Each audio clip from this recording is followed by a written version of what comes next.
One kid who knows about the good that Make-A-Wish does is 11-year-old Zeus Rubio.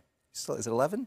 Yes. It is, okay. 2 years ago, he was diagnosed with a malignant brain tumor. His wish to visit Disney World and Epcot Center was granted, and now Zeus and his father are giving back by taking part in the annual Walk for Wishes, the fundraiser for Make-A-Wish Greater Los Angeles that takes place on April the 18th. Zeus is here with us to talk about it, along with his father, Noah Rubio, and Dr. Rosen Crosby, who is on the board of Make-A-Wish Greater Los Angeles. I think it's great that people know what Make-A-Wish is, Doctor, but at the same time, people don't know that it's not just granting that wish for a day and making them feel happy for a day. It really has like long-term effects for children and people who are dealing with illnesses. Yeah, and it's, I just like to stress it's not the dying wish, because that's often what everyone first thinks. Oh, Make-A-Wish is coming, my kid's, you know, in big trouble. And it's not that. It is life-threatening conditions. And there's over 900 kids in LA diagnosed with those every year. So we want to grant, our minimum is 340. We want to do more, and so we have these fundraisers. This is a big one for us. But it really helps with their recovery, too, right? It helps with their recovery. There have been studies, and we'll talk more about that in a minute, but there have been,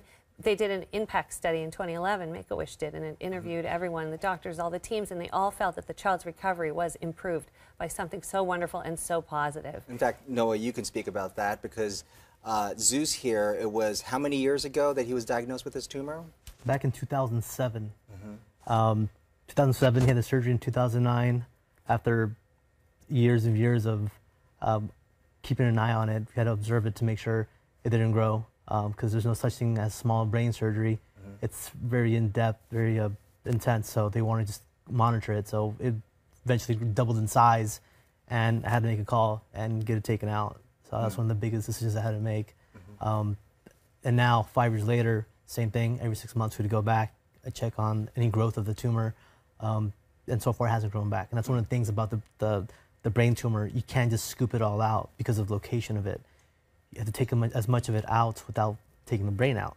So they took what they could, and now we'll monitor it every year after that. And so how big of a deal was it when Make-A-Wish came forward and granted this wish? Zeus, you really wanted to go to Disney World, right? That was your dream? Yeah.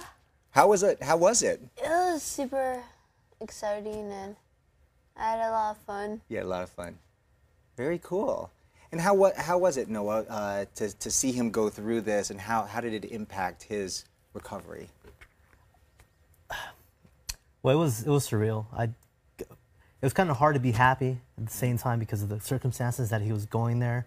But at the same time, it brought sheer joy to him, something that I wouldn't be able to do on my own dime. Even if I had all the dimes in the world, I wouldn't be able to manifest what Make-A-Wish Foundation did as a group, as a collaborative efforts of the 100 volunteers that do their part in making their one wish come true, have that one moment, that one joy, that moment in time. And it's impacted me greatly with the fact where I'm now a volunteer. I want to give back. You were touched, and now you are a volunteer. So you two, and you guys have been taking part in this walk for a couple of years now. Yes, sir. And of course, Doctor, this takes money, right? Yes, I mean, you guys help a lot of kids over the course of a year, but in order to grant a wish like this, it costs money. I mean, we need a few things. One, we always need volunteers. A huge percentage of our kids in LA also that are diagnosed are also in Spanish-speaking homes, so Spanish-speaking volunteers would be greatly appreciated. We need airline miles, because many of our wishes involve travel. Wow. We can donate miles on our website, on la.wish.org, and you can donate miles, and they don't expire if they're donated to Make-A-Wish. Who knew that? Like, so if cool. you just have some sitting in a bank somewhere, people just are like, move them you know, over. sometimes you get them like, oh, you have 600 miles, you want some magazines. Well, you know, maybe you can donate them to Make-A-Wish, which would be great. So we need volunteers, we need miles, and we need money. So any kind of, because it's all run based on donations, either corporate or personal donations. So we always need help, because the average cost of a wish is $8,000. Wow. So any little bit helps.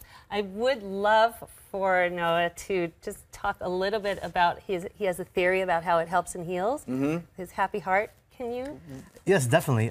So it's been found that a broken heart can take a life. So based on the law of opposites, wet, dry, high, low, the law of attraction, and science and doctors, a happy heart can heal a life, save a life. Of course. So to sum it up, Make-A-Wish Foundation, they produce the happiest hearts on earth. on a collaborative measure on 100 volunteers, putting time and effort into making that wish come a reality. I'm going to put that information once again so we can create happier hearts here. Saturday, April the 18th, Exposition Park. You can register at lawish.org, 1-800-322-WISH. All right. Thank you, guys.